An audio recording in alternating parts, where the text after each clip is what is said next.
We know that the 2021 Formula 1 season is one of transition for much of the grid, given the stable regulations which come before a major technical revolution for 2022.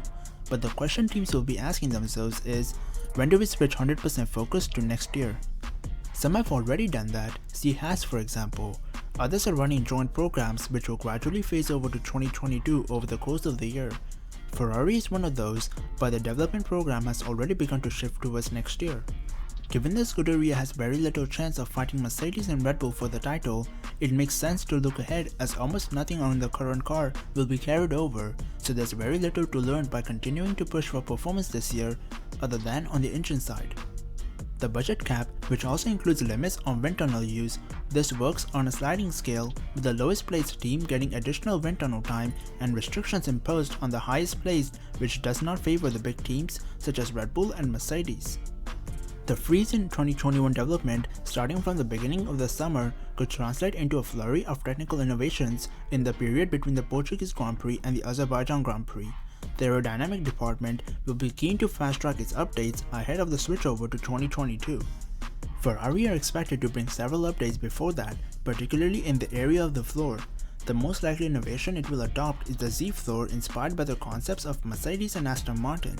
It could even debut as early as this weekend, given the extended 3-week break between Bahrain and Imola. Better than expected in the Bahrain Grand Prix, Ferrari will reportedly continue to develop the SF21 until June as they fight for P3 in the championship. The FIA has hinted at an announcement about the future of hydrogen in motorsport as part of President John Todd's zero-emission future target on road and racetracks. Motor racing's governing body has laid out ambitious plans to make all levels of motorsport more environmentally friendly as the world moves to become carbon neutral.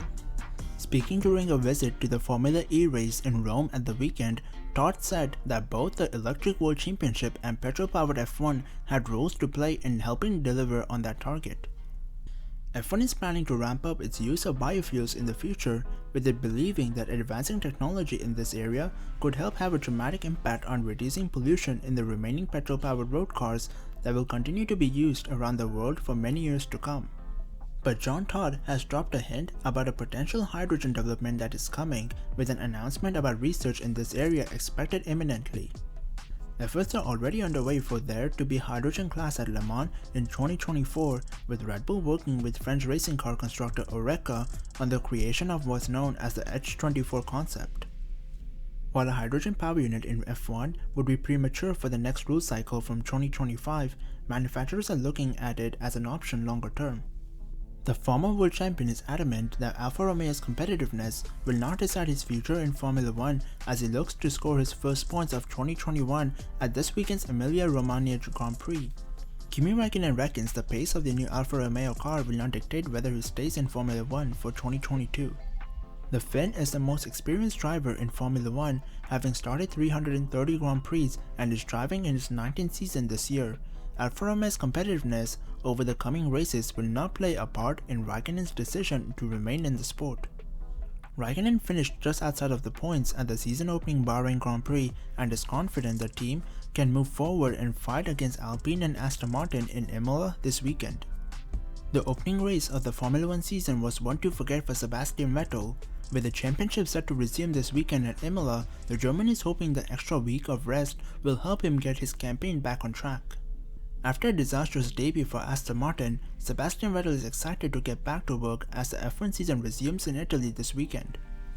The German was hit with 2 penalty points and finished 15th in Bahrain, a result he will want to forget in a hurry as he continues to adjust to life with his new team.